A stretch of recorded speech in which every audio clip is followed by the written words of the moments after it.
സംസ്ഥാന സർക്കാരിന്റെ ക്രിസ്മസ് വിരുന്നിൽ മുഖ്യാതിഥിയായി നടി ഭാവന. തിരുവനന്തപുരത്ത് മുഖ്യമന്ത്രി പിണറായി വിജയൻ ഒരുക്കിയ വിരുന്നിലാണ് ഭാവന പങ്കെടുത്തത്. മതനേതാക്കൾ, സാമൂഹിക സാംസ്കാരിക പ്രവർത്തകർ, രാഷ്ട്രീയ നേതാക്കൾ തുടങ്ങിയവരും വിരുന്നിൽ പങ്കെടുത്തു. മുഖ്യമന്ത്രി പിണറായി വിജയൻ ഒരുക്കിയ സംസ്ഥാന സർക്കാരിന്റെ ക്രിസ്മസ് വിരുന്നിൽ ഭാഗ്യലക്ഷ്മിക്കൊപ്പമാണ് നടി ഭാവന എത്തിയത്. മുഖ്യമന്ത്രിയും മന്ത്രി വി ശിവൻകുട്ടിയും ചേർന്ന് ഭാവനയെ സ്വീകരിച്ചു.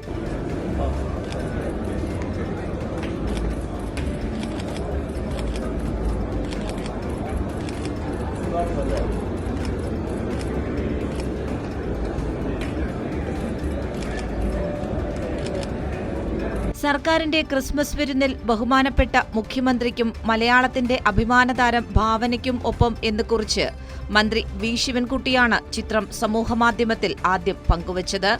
മതമേലധ്യക്ഷന്മാർ, സാമൂഹ്യ സാംസ്കാരിക രംഗത്തെ പ്രമുഖർ, രാഷ്ട്രീയ നേതാക്കൾ തുടങ്ങിയവരും വിരുന്നിൽ പങ്കെടുത്തു. നേരത്തെ 2022 26ാമത് അന്താരാഷ്ട്ര ചലച്ചിത്രമേളയിൽ അപ്രതീക്ഷിത അതിഥിയായി നടി ഭാവന എത്തിയിരുന്നു. അതിനുശേഷം ഇത് ആദ്യമായാണ് സർക്കാരിന്റെ പരിപാടിയിൽ ഭാവന എത്തുന്നത്. കൈരളി ന്യൂസ്, തിരുവനന്തപുരം.